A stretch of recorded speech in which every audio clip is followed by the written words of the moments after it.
The Street Corner Soapbox. The Street Corner Soapbox with Falso and Willin. Podcast takeover. We're making a killing. Music to nightlife. Debauchery and street news. Serving it hot. We are some street news, movies and mayhem. The craziest guests, words from chaos. Get it off our chest. Rhode Island, worldwide, dark corners in all places. Speak how we live, radio show, smoking aces. Ladies and gents, for the people we're talking. Take the show on the road, right where you're walking. Yeah. That's right, ladies and gentlemen. Street Corner Soapbox Podcast coming to you live.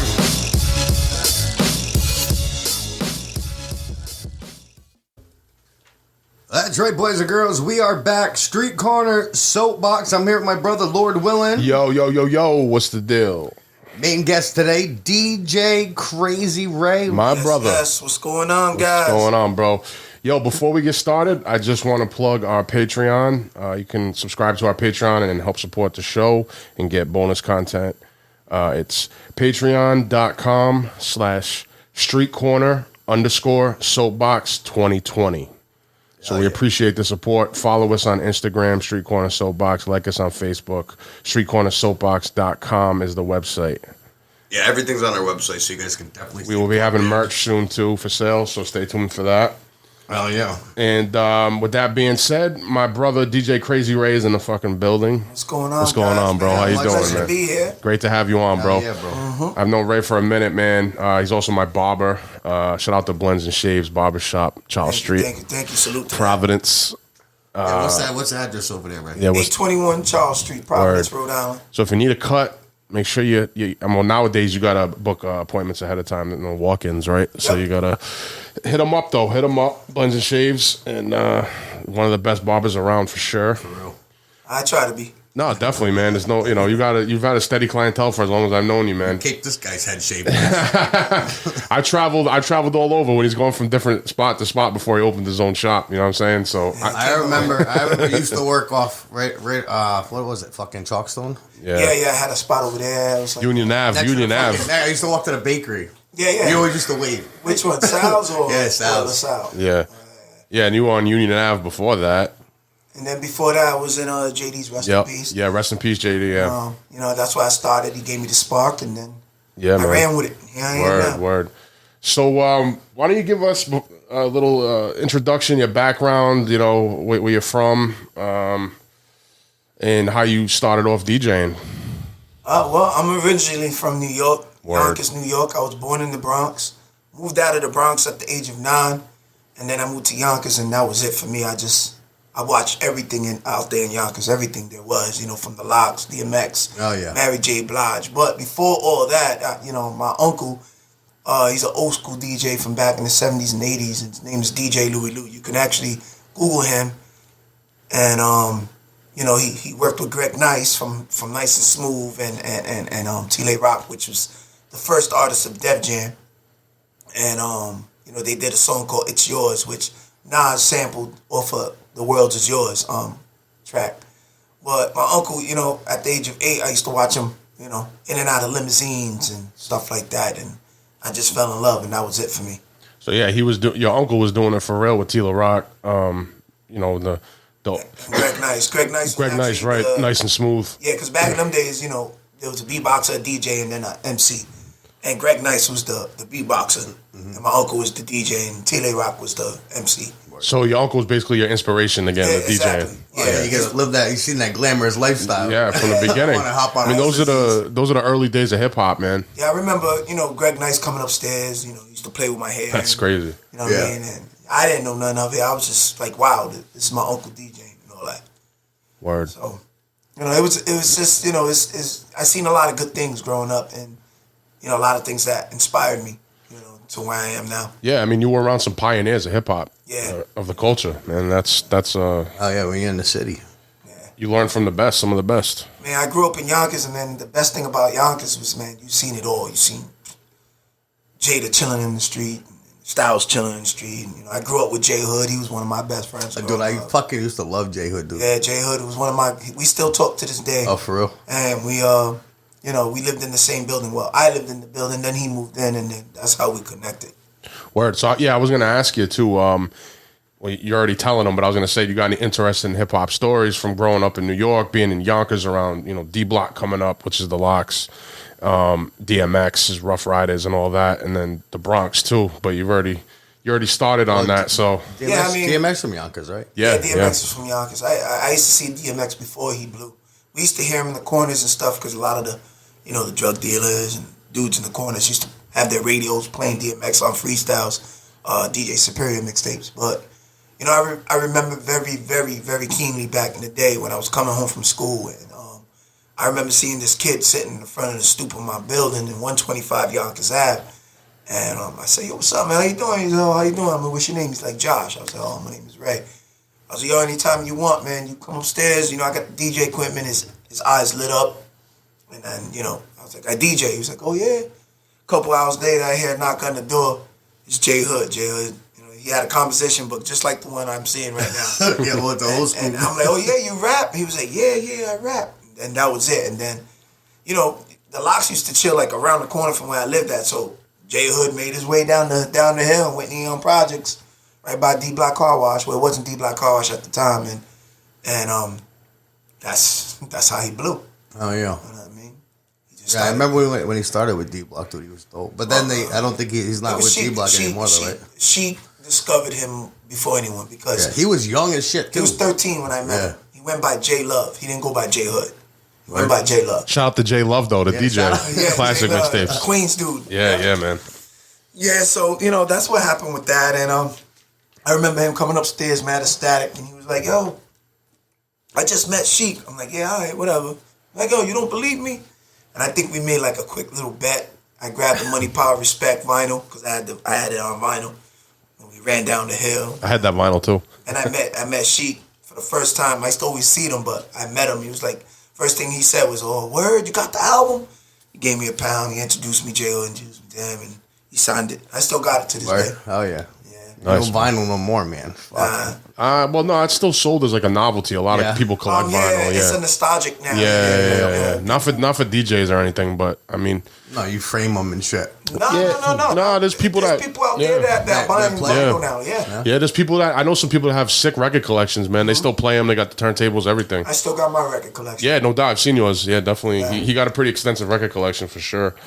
When did you start DJing? You said 8 years old. 8. So you started DJing at 8. So you got your first turntables at 8. No. I got my first turntables at when I was like 13. All right. So tell us. So you got your first turntables at 13. All right. So I remember, when my uncle showed me how to DJ. He said, "You got to get your own stuff. You got to get your own stuff."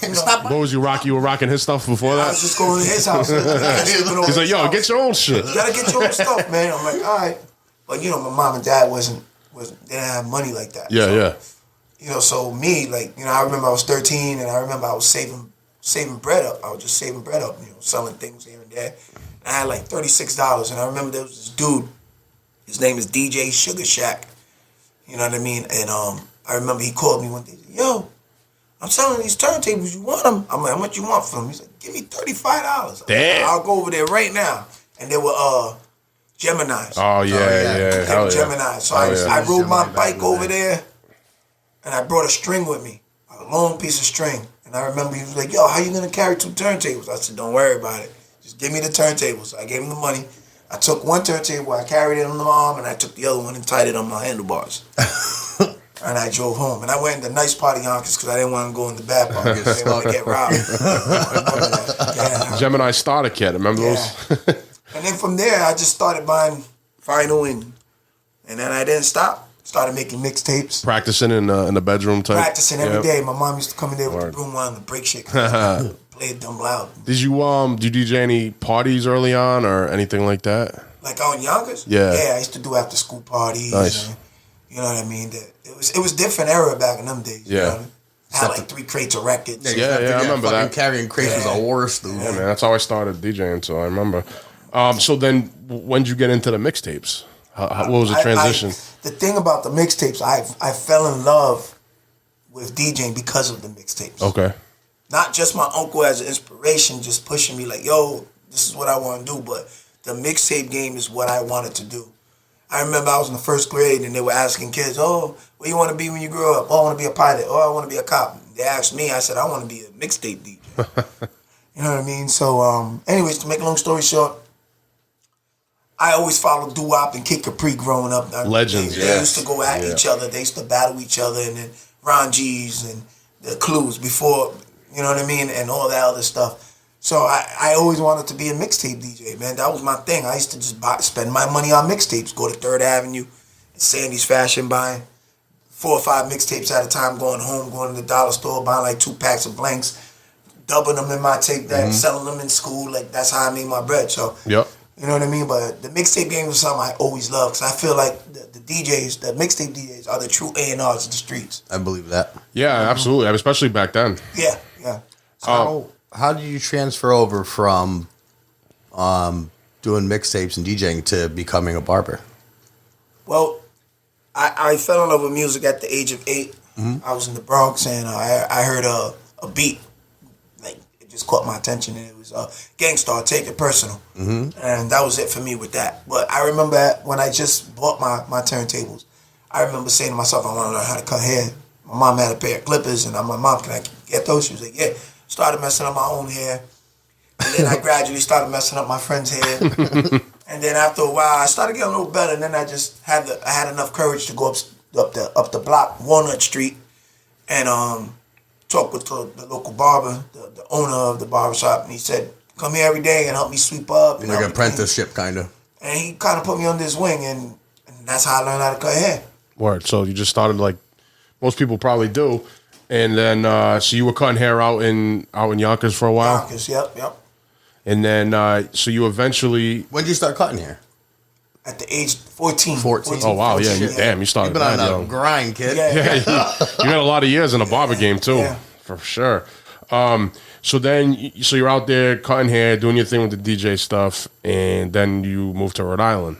I moved to Rhode Island because I had a couple warrants, and Okay, my mom and dad, they kind of beat the habit of drug abuse. Okay. And they moved out to Rhode Island. So, I moved out here and I had nothing. I was basically homeless. Okay. So how did you find the transition from... You had family out here, right? Yeah, well, my whole family's from New York. They just started moving out here. Okay. Slowly but periodically. Okay. I was the last of the Mohegans to move out here. So when you came out, you had some family out here. I had some family out here, yeah. But how did you... So you were already coming out to visit, right? I was coming to visit, Yeah. but I never wanted to be out here. I Word. said, no way I'm moving out to Rhode Island. So you weren't completely unfamiliar with Rhode Island. You just didn't, say, yo, I'm coming out and, into foreign territory. But how did you find the difference between living in a place like New York City or outside of New York City to Rhode Island? It was tough. It was... I remember one time I was crossing the street and I was in Cranston Street. I was looking for a job. I was like 19 and I actually came here first and then I went back to New York, then came back. But anyways, this time I was just like, all right, I'm crossing the street and some lady stopped like 5 cars down. And I'm like, she stops and she goes, and I'm like, who's she talking to? Is she talking to me? Yeah. And then I'm like, I guess she is. And it kind of blew my mind because in New York, they don't let you cross, man. Yeah, no, hell no. So I was like, yeah, I'm in a different type of town. Why is she stopping? I'm like, why is she stopping? So I end up crossing, and I'm like, that's when I knew I was in a different... You try to cross the street in New York City, you're taking your life into your fucking hands, man. The cab drivers, the cab drivers are the worst. But that's when I knew I was in a different city, man. I was like, Word. It was so different. Yeah, I mean, it's definitely. Brooklyn is bigger than probably fucking Rhode Island and I couldn't sleep the whole for 2 state. weeks. You know what I'm saying? I couldn't sleep Bronx for 2 weeks because it was too quiet. I was like, yo. Yeah, you're used to all that noise. The city that never sleeps. It's true. So did you start doing blend? Because you're known, if people don't know, Ray's known for his blend tapes, his blends. It's their next level. You know what I'm saying? What he does. Did you start the blends out in New York? Or? Yeah. Okay, so you started messing around with the blends. I just, like I said, I've always had a niche for it. I mean, like, I love doing, because I felt like blends, you're putting work into blend. Yeah, no. Clue. And, especially how you do it. Yeah, Clue and all them other guys, they were more like on that exclusive stuff. Yeah. You know what I mean? Or let's drop the newest stuff. I wasn't on that time. I was on, all right, I could do that, but I'd rather do something that's creative. Yeah. You know what I mean? Like take an R&B joint, put it together with a hip-hop joint. And I used to play joints for my friends and they'd be like, yo, that's dope. And I felt like that was my calling. Hell yeah. You know what I mean? Why don't you explain a little bit to the people what the blend is exactly, because there might be some people listening that don't know, and then maybe a little bit about your process. All right, well, I'll give a better, you know what I mean, analogy for it, and this is a true analogy. Like, think about Puff Daddy back in them days. Yep. Puff Daddy back in the days when he started as an intern at what's the name of that spot? Uptown Records. Uptown Records. All right, when he started in Uptown, he started hearing cats like Ron G and Kid Capri rocking Stephanie Mills over at Peach the President joint. You know what I mean? So he started getting ideas of, yo, I could create remixes like the way they do it. You know what I mean? So that's how Blend started. It actually inspired other people to do certain things. That's how the remixes were inspired. So what a blend is you could take like a beat like Juicy, and you could take like an acapella from Mary J. Blige, Real Love, and you just put it together, and that's what a blend is. Right, just like beat match them kind of. Yeah, right? basically Yeah. BPM and match it. Well, yeah, that's the basics of it, but the way you do it is almost, The way I do it is it's basically like a conductor that's orchestrating. his Yeah, own no, set. definitely. You know what I mean? Like that's what's so beautiful about having your own studio. Like you can break shit down, and you can just be like, "Oh, this can be here." Like if you was watching me from a distance and I didn't know you was there, you think I was crazy because I talk to myself. Krazee Rae. You know what I mean? Yeah, exactly. So, but anyways, going forward, like, you know, when I'm sitting down and I'm creating something, and I know Lord Williams been in my house, and he sees, man, I see it. He sees what I do. I really sit there and I put a lot of detail and a lot of work into it. I don't just be like, okay, I'm a blend, and then that's it. I'm a blend. Then I'm gonna add this to it. Then I'm gonna add that to it, and then that's it. Now it's different. Well, the way you put blends together is similar to how I've seen people that I've worked with that make beats. Yeah. It's a similar process of how you do it. Now, when I would think of blends back in the day, it would be like you said, like matching up a acapella to an instrumental with the BPMs. But the way you do it is a whole other like creative process. And a lot of mixtape DJs that I'm tight with, you know, like Dirty Harry's one of them. Legend. Yeah, he hit me up one time. He heard my mixtape. He was like, yo, listen. When you hear an acapella and a beat and you match it, that's blending. But when you start chopping stuff up and adding things, you're no longer blending. You're producing. And I'm like, yeah, definitely. You know what? You're right. And he's like, you need to start producing. He said, because you're over here creating things that an artist can do over it now. Yeah, no, you got some beats too, man. And that's why I started producing. And now I find myself remaking certain things. You know what I mean? And Like old work, like old tracks. yeah, but right now I'm doing something called the Golden Era Blend mixtape, and I just redid. I think I let you hear it, or no, I didn't let you hear it. No, but I want to hear it though. But I did something, the Reminisce by Mary J. Blige, and I chopped it up and I added this to it, and now it's like I almost created my own beat. Yeah, you know man. what I mean? I know. So- I've seen you work, bro, and you're definitely talented. You, like I said, I've seen DJs put blends together. But the way you do it is to me like top notch, man. Yeah, so when I do my blend tapes, it's like and here's another legend that I was tight with, DJ Juice. He's a legend, and he's a good mentor of mine. He told me one time, you got to find your sound, you got to find your style. And then after he heard what I was doing, he was like, that's your sound, stick to your sound. And my sound is, if you listen to my mixtapes, they're just a continuous flow. Yeah. They don't stop. They just keep yeah, no, you yeah. could just play it, and then that's it. It ain't like a lot of these blend tapes. They'll play the blend, and then they'll stop, and they'll go into a slow paced blend. Like you just ruined that whole aura. Like you feeling it, and I think I mean, as a DJ myself, I think that's probably being a DJ in the past and then turning into a producer.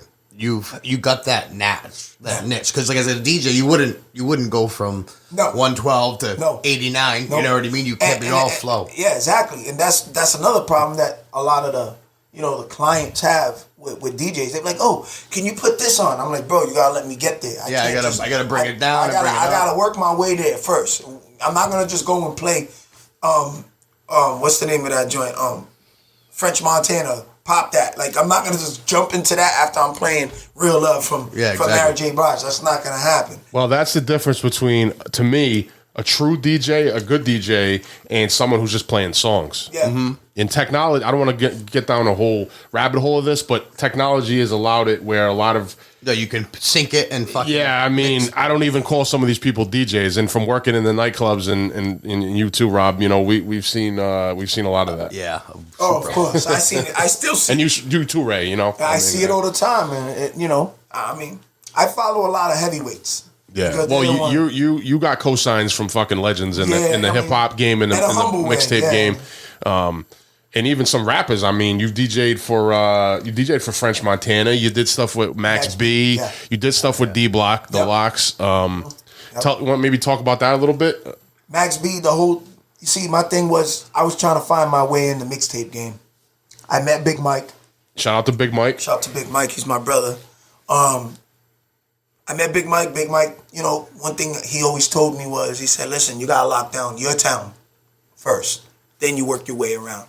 And that's what I did. I just locked my town first. And then I ended up getting up with this group called Up North Records.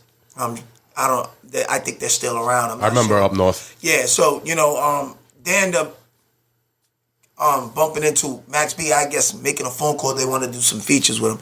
At the time, Max was in a bad place. And, you know, he just got out of jail for that, you know, that murder rap. Yep. And he was trying to beat it out in the streets.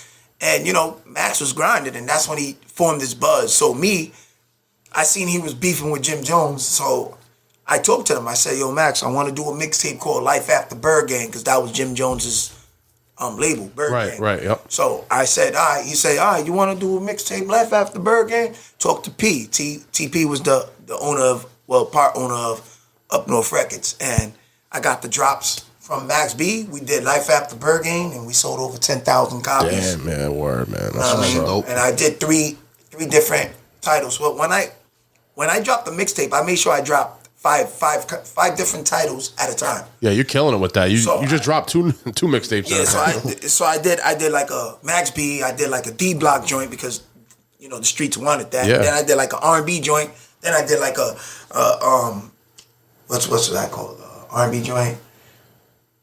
It was in the tip of my tongue, but I did like 5 joints. You know what I mean, for everybody. So when you went to a store, you see my name like 5 different times. Yeah. And every time I went to a store, like Hartford, Connecticut, Springfield, Mass, I used to travel to these places, and I used to be like, listen, who's the hottest mixtape?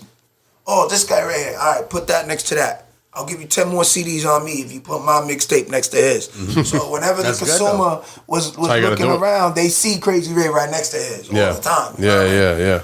So that's what it was. I always try to like kill it in ways where they did it. You know what I mean? How'd you because you DJ'd for French Montana, ran a couple shows. I did a couple shows with French. How'd you link up with him?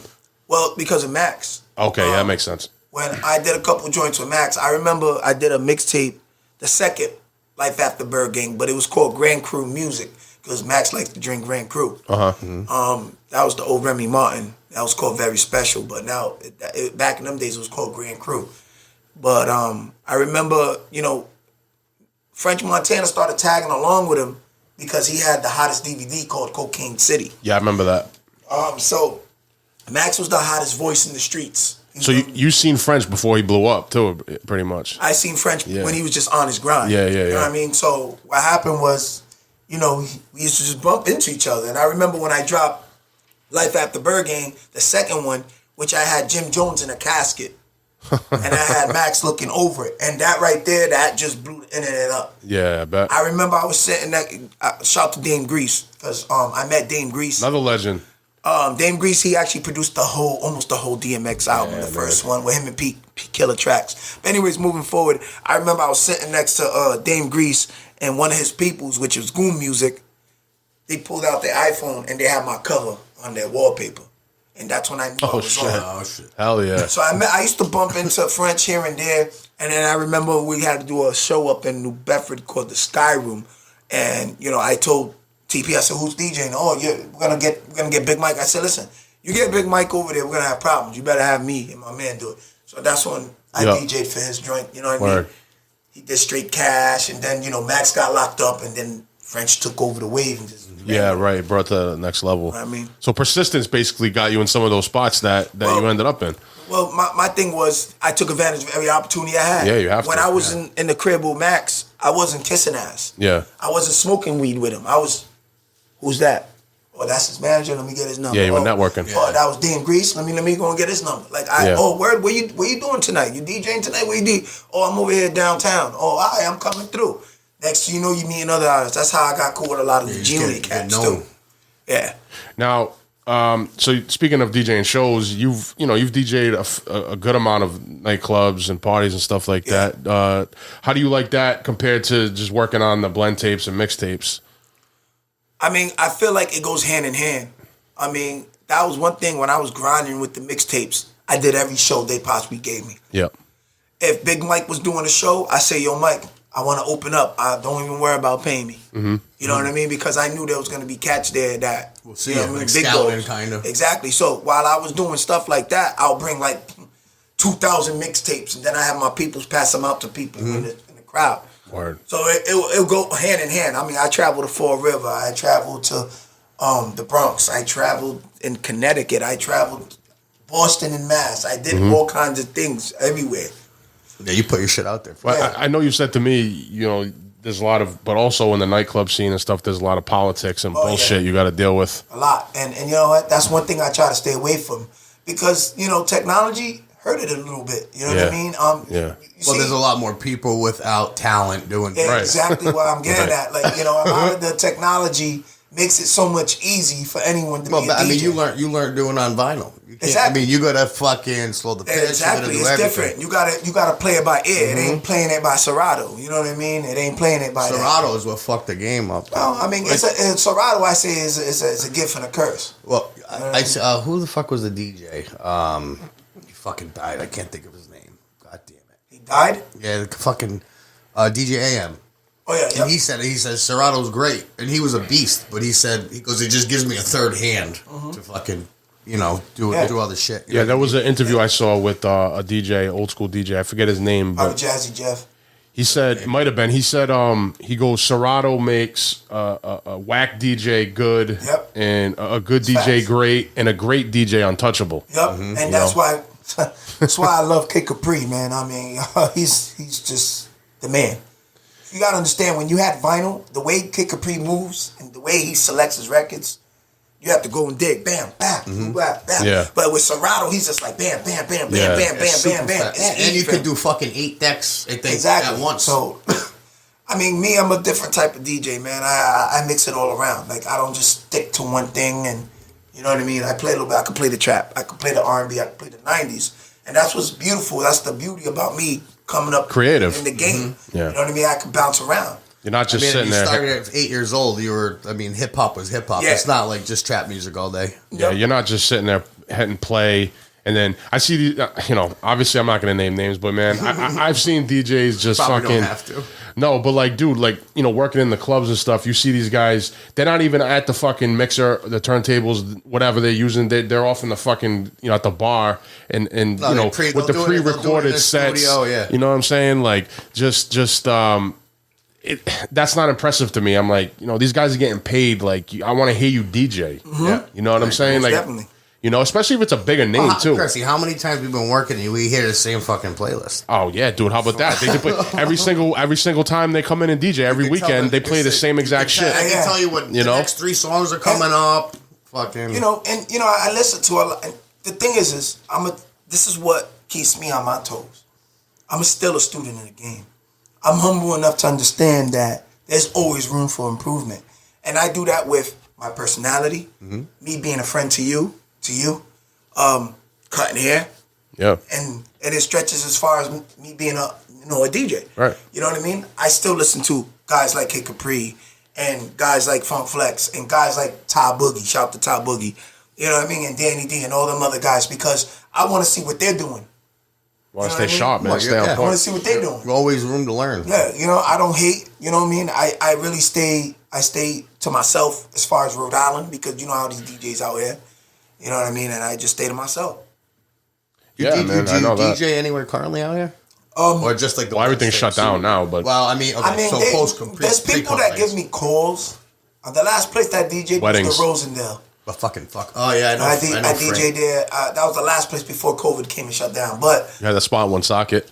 Oh, I had that on Smash. He had that shit rocking in Wooney. What place was Cowboys, bro. Cowboys. Shout out to Dirty Randy. Dirty Randy. What up? I had that on Smash for a while. But the thing is, I'm real selective. Like, what jobs you take, kind of. Because it's got to make sense for me. I'm not gonna go and do it just because I want to. No, listen, I can make more money staying at the barbershop, cutting hair all day for the rest of the night, not dealing with bullshit, and I have to grab equipment and do this and do that. Nah, I'm not a new dude in the game. Like if I was a new dude in the game, I'm gonna grind, but I'm already at that spot right now. Like, do you think now too it's like oversaturated because there's so many people DJing? A lot of these kids they DJ for a hookah. And $50. Well, you ain't what I was gonna say, bar tapping something to eat. Right. Well, that's what I was gonna say is so clubs, and I know this for a fact. Clubs and bars and stuff will bring in a cheaper, less skilled DJ because they don't have to spend as much money, as opposed a couple $100, right? As opposed to paying a quality DJ more money,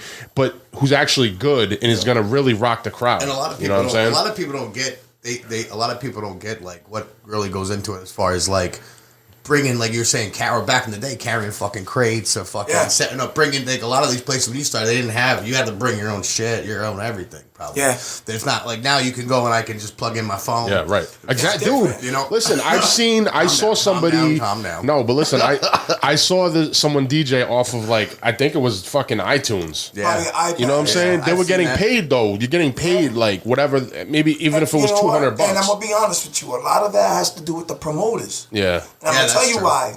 Because the promoters know that if I'm going to pay this guy $50, I'm making more money. Oh, yeah, for sure. And nowadays, this generation, and maybe even the last generation, they don't care about a DJ and his skills anymore. Right. No. They just want to hear the music and turn up. Yep.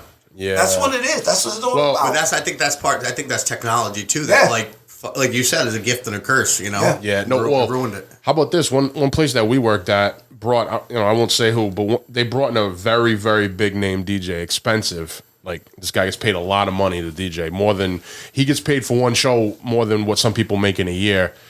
And now it's electronic music, which is a little bit different, but I knew how much they were paying him.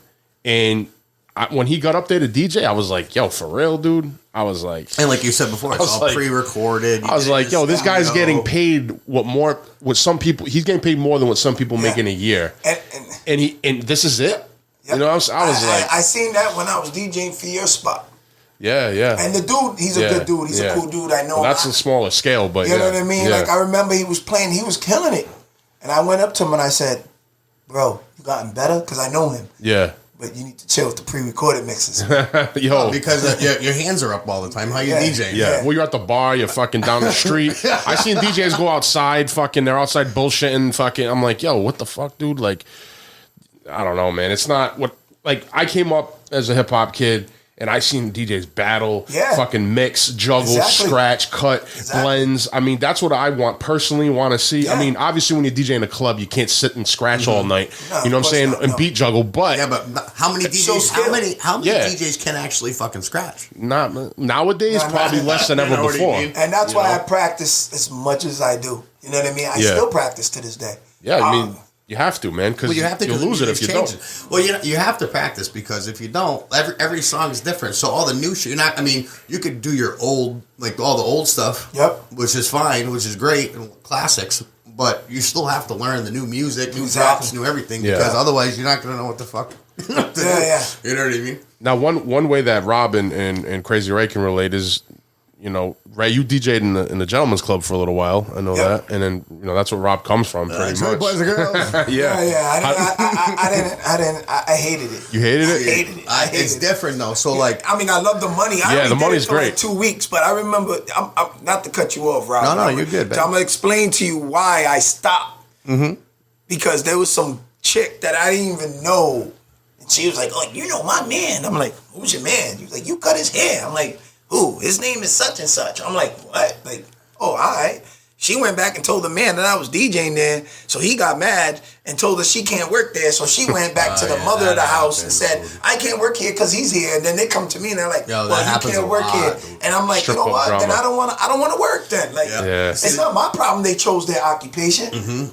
You know what I mean? And that's when I just said, I'm good. That's too much drama. And like, when the first week I started, like, I'm like, nah, I'm good. There is a lot of drama. Sure. One thing that I've known, I've trained a fucking shit ton of DJs and auditioned people for years or whatever, but what I realize is a club DJ and a strip club DJ are totally different. We're more MC. Well, break it down real quick. So pretty much I've had guys that come in that are good DJs, like DJ big clubs and everything, and they want a job. Like, oh, can I get a night or whatever? Okay, Thursday's open. You can come work.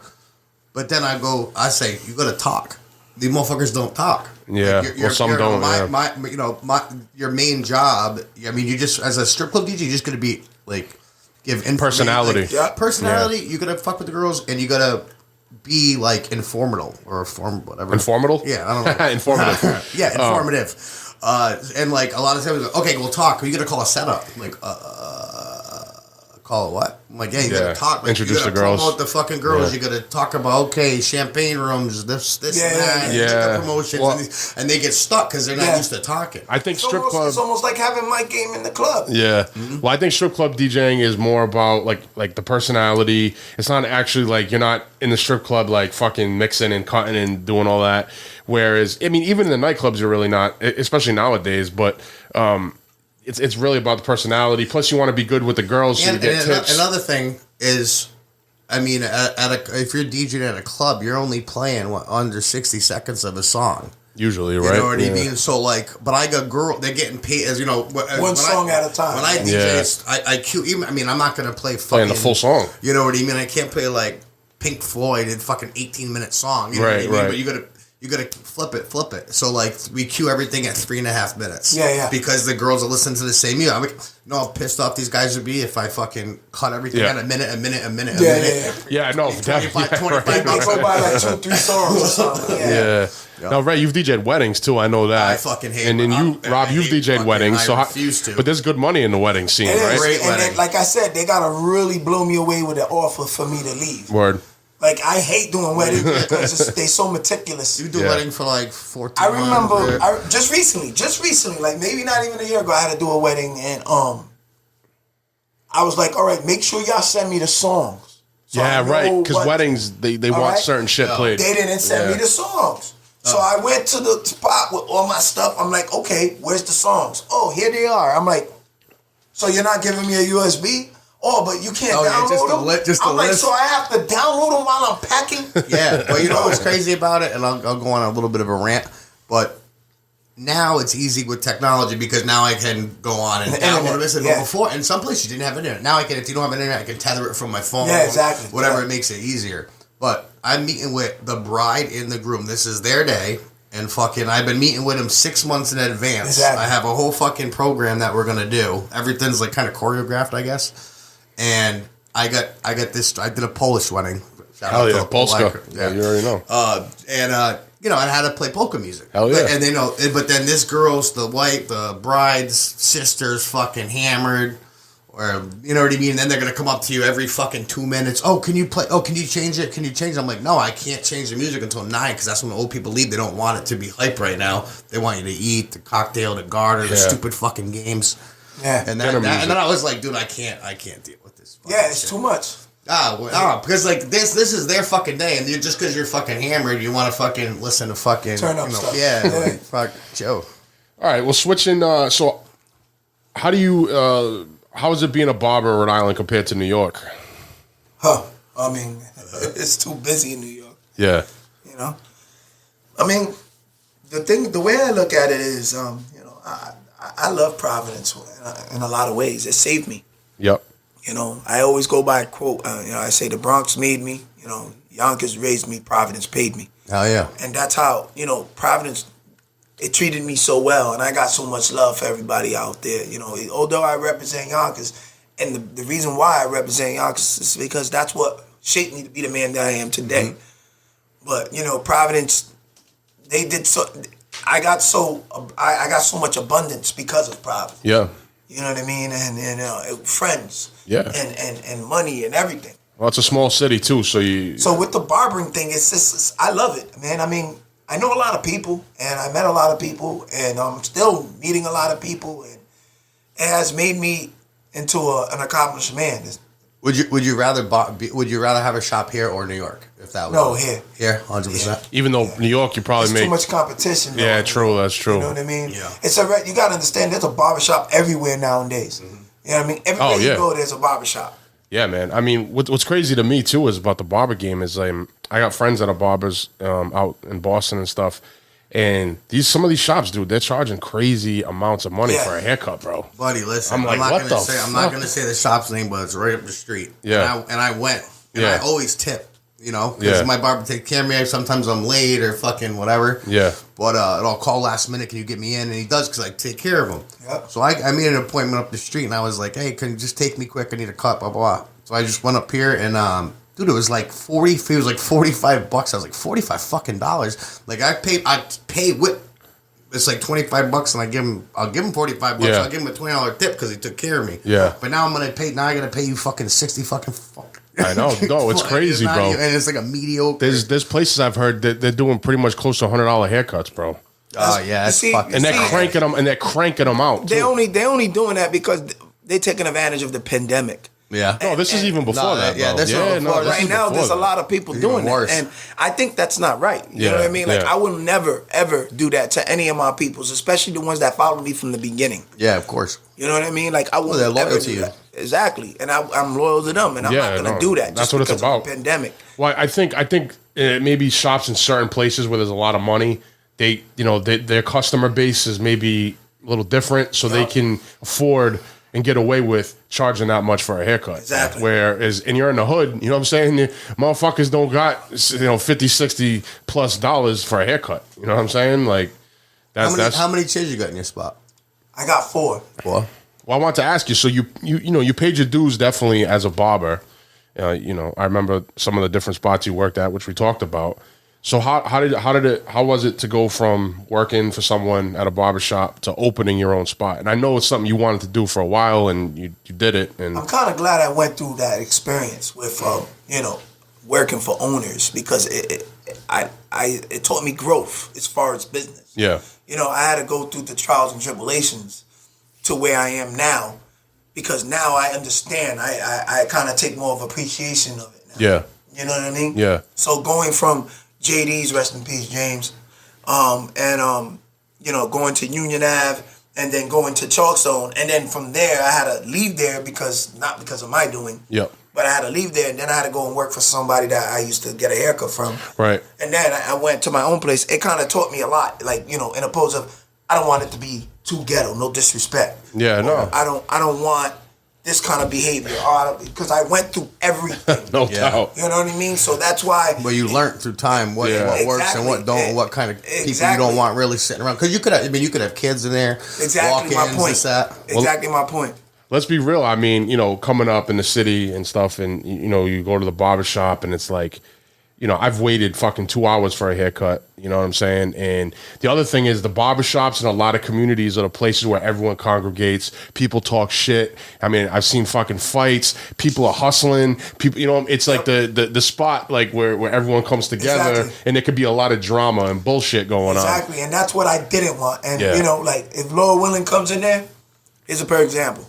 Lord Willing knows everyone in there. Yeah. Mm-hmm. He knows all my clients. They know him. They know he raps. The guys that work there know he rapped. What's up with you? How's this going? And how's that? That's how I want. Shout out to Alex and Jerry, man. My dudes over there. Shout out to my guys over there, man. They're real good guys. And they're a great addition to the barbershop. Yeah. But I like it better when it's like you go in, get your hair cut, you talk for a little bit. Well, barbershops used to be like that. Like that was in the old days. That was like what it was. But, you could stay there for 2 hours and not even realize. Yeah, but it depends. Like, I mean, personally, like, I remember when he was cutting off one of the spots off Chalkstone, it would just be flooded, dude, with everyone from the hoods there, and fucking you're sitting there and you want to cut video games. Yeah, it's just like and that's what I didn't want. Like, people, won't you put a video game? No, why? Because that's gonna cause people to bet, argue. No, I'm not gonna do that. Too much excitement. And shit pops off, man. You know what I'm saying? Like, I seen it. Yeah, no doubt. You know what I mean? I want people to come in there and they see it. They're like, the first thing they say is, "Yo, this place is dope. Yo, this place feels like a home." When a female comes in there, and a lot of the guys look at the females. I don't want her to feel like, I feel uncomfortable because everyone's looking at me. because she's attractive or whatever. Right. You know what I mean? And I don't want nobody to ever feel that way. No. I want them to feel comfortable. Your spot's definitely comfortable, man. I've been, like I said, I've been in barbershops, even where you worked before at some other places, where it's like tight and like it's crowded and like I just like, even before COVID, your spot was still comfortable. Like you know what I'm saying? Especially because you pretty much do appointment only at this point. So like I like that better too. You know what I'm saying? Because who wants to go in there and wait a couple hours to get their haircut? They're playing Madden and shit. I mean, I guess if you got nothing to do, you know what I mean? It's cool. But some people just hang out. I know. No, dude, I know. I've seen it. And that's what I have. You know, I stopped that. Yeah, you put the line up. Yeah, because it's a business at the end of the day. Yeah. If something happens in there, it comes back to you. You know what I mean? Like, I've been in places where it got shot up, and now the cops had to shut it down, and now it hurt now me. Everybody's out of work. Yeah, it hurt me for the day. You know what I mean? Now I can't make money because or even maybe longer. Who knows? Exactly. No, I experienced it. Yeah. You know what I mean? So that's why I'm as I'm adamant about everything. Like, I'm on point with everything. Being professional. Yeah, exactly. money. And I try to be. Don't get it twisted. We have our days where we do our thing and we bug out. Of course, you gotta.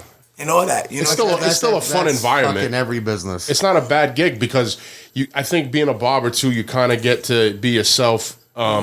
You're not confined to like, sitting at a desk or, I mean, you're at the chair, but like, it's more of like a free kind of job where you don't have to worry about, someone breathing down your throat or, unless maybe you're fucking up, then that happens. But, you get to wear what you want. You know what I'm saying? Some barbers make their own hours, I just, another thing with me is I always, I'm not a big biblical dude, but I do talk to God. You know, and I do, I thank him for what he put in front of me. No doubt. You know what I mean? And we're going to have like a sneaker con in the back of the barbershop. And one of the dudes was like, yo, well, Jerry, that's Jerry's boy because he's into the sneaker game and he's big on sneakers. And he was like, Ray, what would you charge him if he used your back room?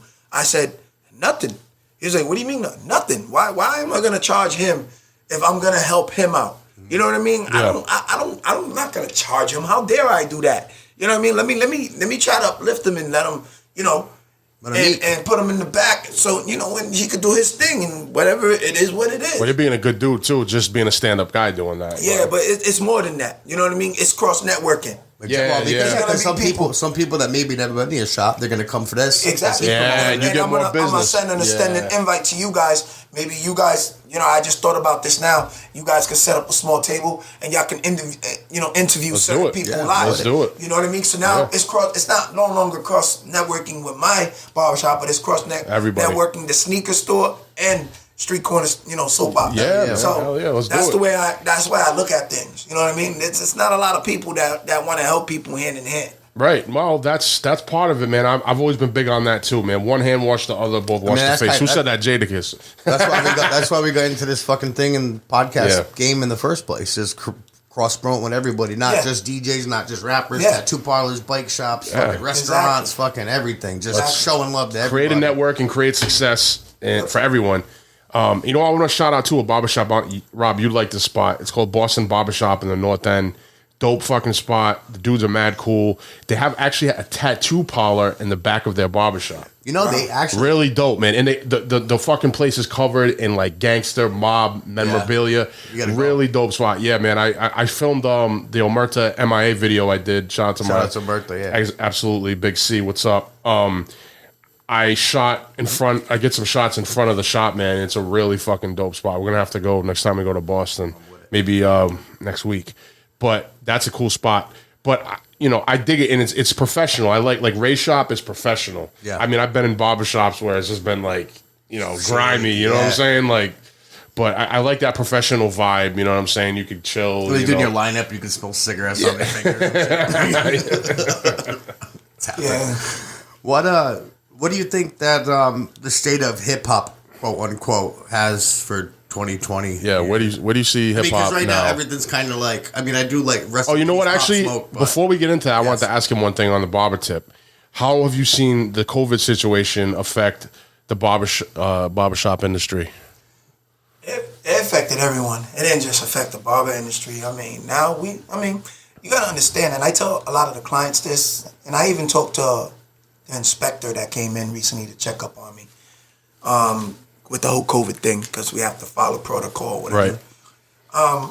The way I look at it is barbers and cosmetologists, we've been studying sanitization for a long.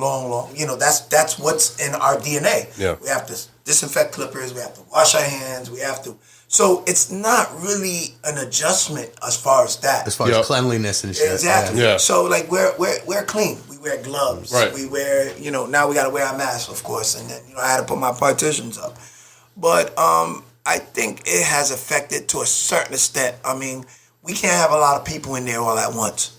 So that has to go away. And sometimes people are like, hey, they'll call me, hey, can I come in the next 10 minutes? I'm like, no. You gotta make an appointment, bro. Yeah. Like, Well, you were doing that already anyway. Yeah, I mean, you can't eat. But before I used to be like, you can come in and wait. I can't do that. Like walk-ins. Right. You know what I mean? Like, so it's a little different. And I'm pretty sure it's different with everybody that owns a business. It don't matter if it's a barber. It's changed everything. My club's in Mass, but it's a strip club. I can't have fucking strippers. So like, what the fuck are we doing? It's just a glorified restaurant. Yeah, dude, Exactly. for real. That's tough. And we haven't had girls there since March. Yeah. You know what I mean? Like, Wow. Everything shut down, man. yeah, it's Nothing was even bananas. open. Rhode Island's definitely better than being in Massachusetts because Of course, Massachusetts is straight garbage. But Yeah, you have a lot of hatred for Mass right now, I've noticed. I haven't been fucking paid, dude, in fucking 6 months. But yeah. All right, so we'll go back to hip hop now. I know you were just bringing that up. How do you feel about the state of hip hop right now in 2020, and where do you see it going overall? I know me and you talk about this a lot because we're products of the 90s and early 2000s and stuff like that when hip hop was a bit different. Well, no, when there was hip hop. Yeah, I get it. I mean, it's I try so hard to have an open mind, but being that I'm a 90s kid and I'm an 80s kid, and I study hip hop from all the way to 70s and up. But the thing is that it's changing. It changed. Yeah. That's it. Well, like, we got to involve. Like me as a DJ, I have to involve with it. You know what I mean? Like I have to study the traps and the certain things because then I'll be left out. Exactly. You know what I mean? But and Well, being a DJ too, I mean, you have to know what's hot to stay current. to play if you're DJing a party or Exactly. a club, especially, and even for the blend tapes, because you might want to blend some stuff that people are listening to right now. But I mean, I feel now. Do you feel like the quality of hip hop, or should I say rap music, is not what it was? Let's say when me and you were coming up as kids. Of course not. I think the last golden era of hip hop was when we was kids. Yeah, I agree. Yeah. You know what I mean? And that's it. I mean, these kids might argue with us and be like, no way. Yeah. You know what I mean? I argued with this generation saying that Nas is trash. And I'm like, okay. That's crazy to me. I argued with a lot of people about that, but then I start to realize, and I come to the realization that these kids, that's what they grew up on. Mm-hmm. You know what I mean? Well, the thing I feel like this is that hip hop, or I'll say rap music, is the only genre where I feel like there's a lack of respect from the younger generations. Like if you take rock and roll, mumble rap. If you take if you take rock and roll for example, right? Like if you get a kid that really loves rock and roll, he's gonna know Led Zeppelin, fucking Pink Floyd, whoever, right? And show them that respect. It's just like me, as a kid, I listen to rock too, so I always had that respect for the classic era of rock music. Yeah. I feel like now, and even kids now, like I know younger kids that love the old rock music, right? But now I feel like a lot of the newer hip hop generation doesn't show that same respect. That's all that it is to hip hop. I don't get it. You know why? And you know what? Here's a perfect example. Like my girlfriend's son. Yeah. You know what I mean? He doesn't. He'd be like, "Oh, that's old head music." All right. But it's still dope. And I try to explain to him, if it wasn't for old head music, you wouldn't have your music. Yeah. You understand what I'm saying? Yeah, right. Absolutely. Because that's the foundation. I'd be like, yo, listen, homie, like that ain't hip hop. That's trap. Yeah, that's a whole nother level of Yeah. music. It's a subgenre of hip hop.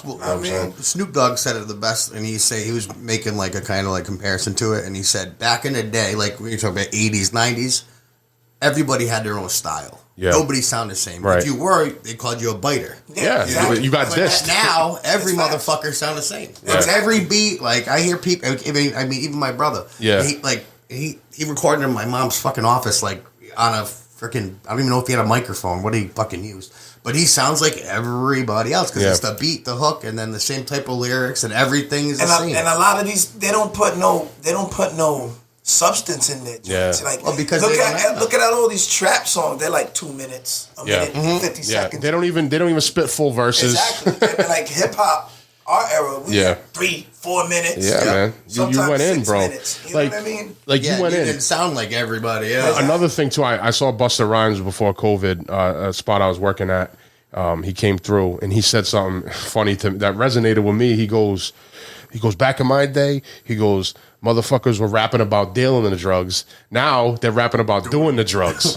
You know what I'm saying? Like, it's just this, the whole culture's different, man. Different. You know what I mean? It's a different atmosphere now.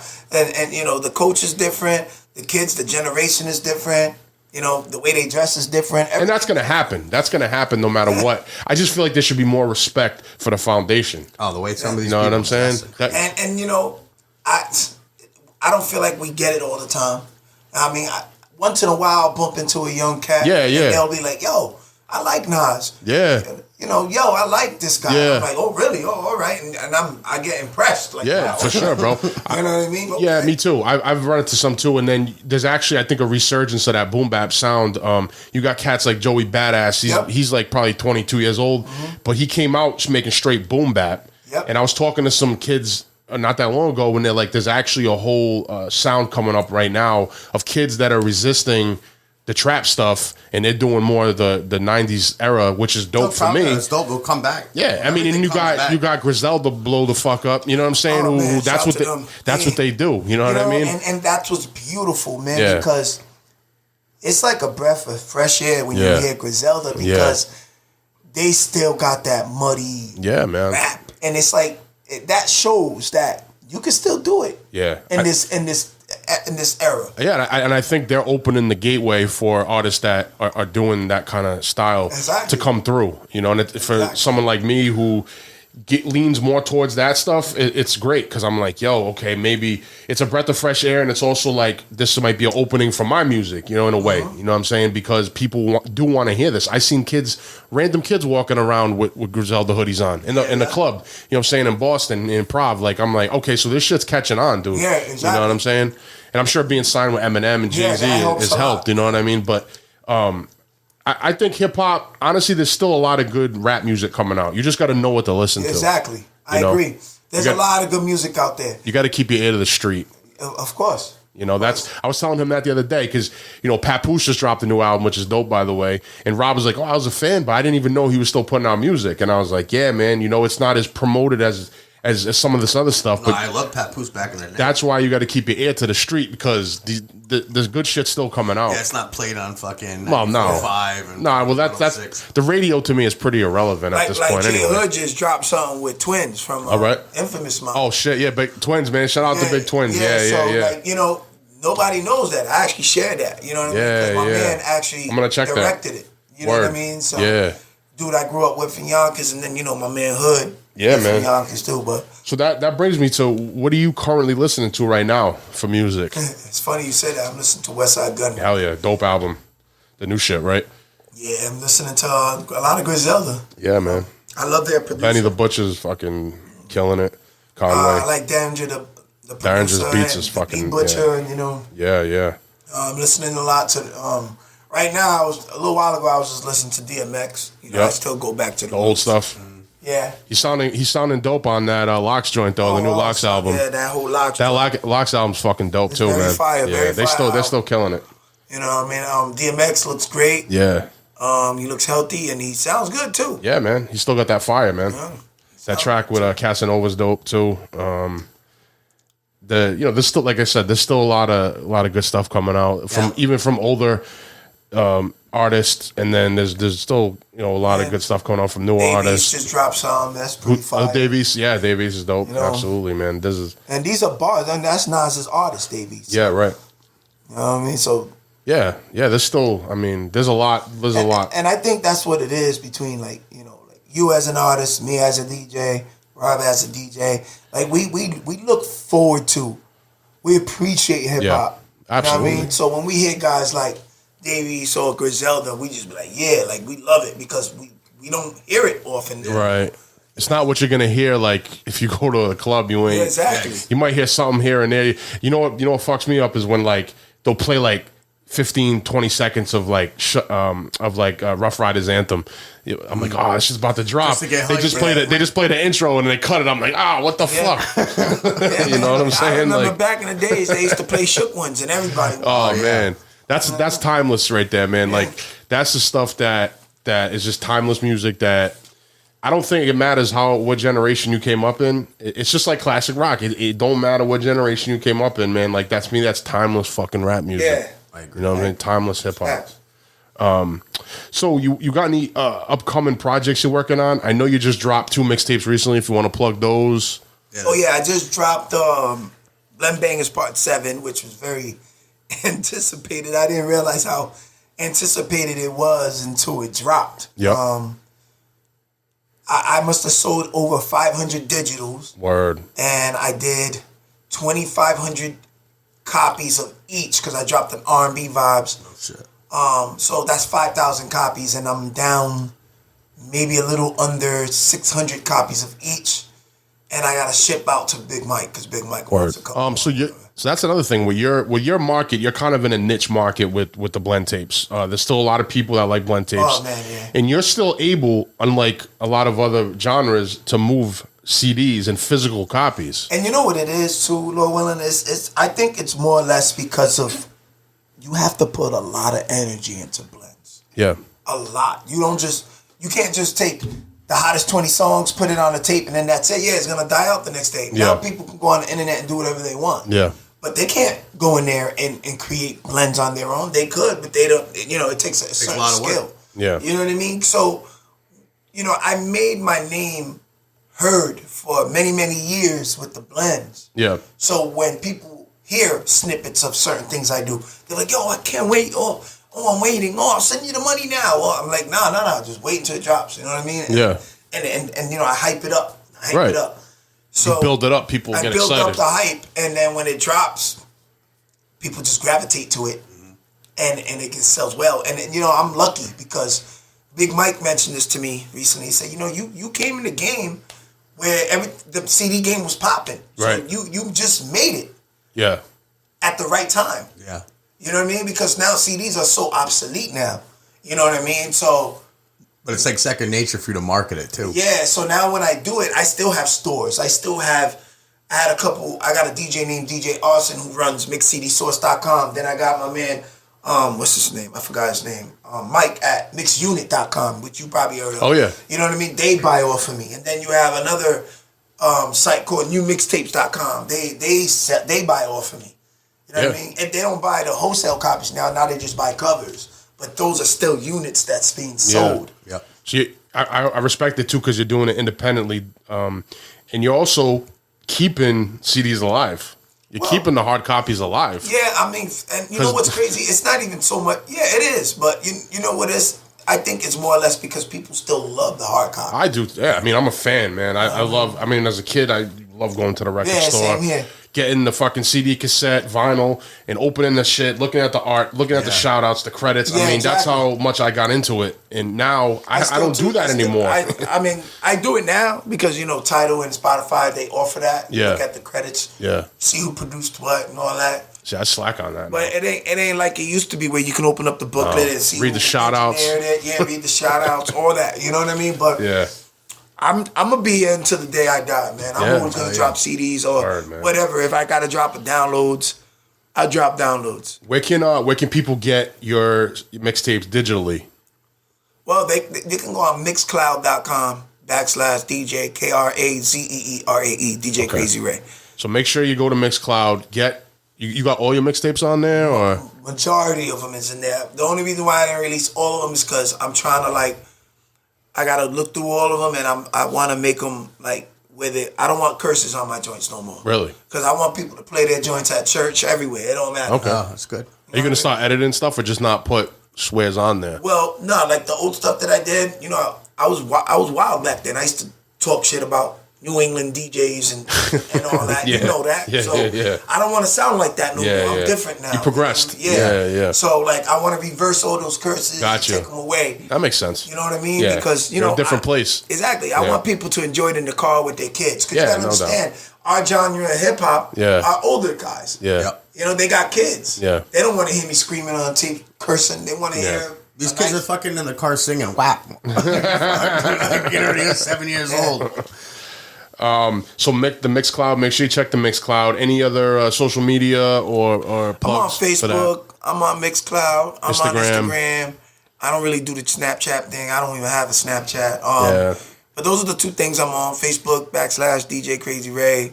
But everything DJ Krazee Rae is DJ KRAZEERAE. Word. So make sure you go check out them out digitally. If you want the hard copies, hit them up directly. And you said a couple of websites are carrying the hard copies too. Mix City Source got it. Mix Unit too, right? Mix Unit. I'm trying to get hold of Mike. I know he's gonna get for me. Yep. But maybe they shut down because of the whole COVID thing. Yeah. But I know Mix City Source got it. Okay, I so just Mix sent City it. Source. Any stores at all? Hood spots? I got a distributor who goes by the name of Crook Rock. Shout out to my man. Oh yeah, Crook Rock's a legend out here, man, for the sure. Grind King. He takes at least 1,000 of my joints. Word. And he puts them And everywhere, he puts right? them everywhere. All over. You said all Ohio, over. Everywhere. That's This how- guy is grinding with the CDs too. That's another person who's That's another guy you should come up here and interview. yeah, man. I would love to have him on, man. I'll talk to him No tomorrow doubt. and Yeah. I'll plug you in with him. Crook Rock's been around on the scene for years, bro. Yes. Yeah, no. Beautiful for dude. sure, He's got man. a good. He's the and when I see Crook, him and I understand each other. Yeah. Crook Rock, I tell him, yo, bro, you're a blessing in the game because you're still doing it. Yeah. He's You know what I he's mean? one of the few that are pushing Yeah. hard copies. He's still pushing Big Mike stuff. He's Yeah. pushing everybody's stuff Word. still. Word, man. 007. Word. Any actually before we go, what are your favorite mixtapes of all time? The first mixtape I fell in love with was 95 Live Doo-Wop. Classic. All right. Show Me the Money, DJ Clue, Juice 39, Kid Capri. I forgot which number it was. Those are about it for me. I'm Yeah. Dirty Harry, of course. Yep. And then, I got my own guys that I like, Todd Boogie, Robbie Rob, shout to Robbie Rob. He was a G-Unit DJ for a little while. Chubby Chub, shout to my man Chubby Yeah, shout out to Chubby Chub. He's a good friend of mine. I'm his barber too. I respect a lot of. Shout out to my man Sean Supreme, DJ Supreme. Shout out to Supreme, yep. He DJs in 101 FM at the Sunday. Head Honcho, what up? Shout out to my man Head Honcho. There's a lot of guys I respect out here. Yeah, man, for sure, bro. You put a lot of work in the game, man. You're still doing it, helping to keep hip hop alive. You know what I'm saying? And that's what we need. And stay on the lookout too. I got some tracks in the works. Ray's doing the beats too, so we collaborated, and we'll be dropping some stuff soon. So Yes, sir. Yes, stay sir. tuned for that. Throwback Thursdays, man. Yeah, we're gonna be doing that too. Yeah.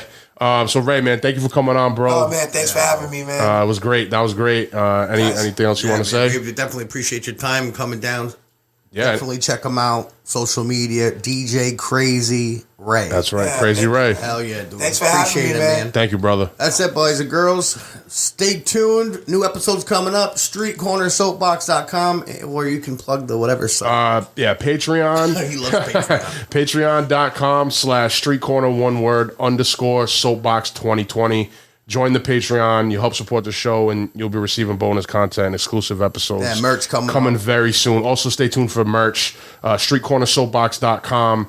We will have merch coming soon, and just keep your eyes open for more episodes. Hell yeah, man. Right. Thank you again. Right, for thank you, coming, brother. I appreciate y'all. Stay grinding, bro. Love. Peace.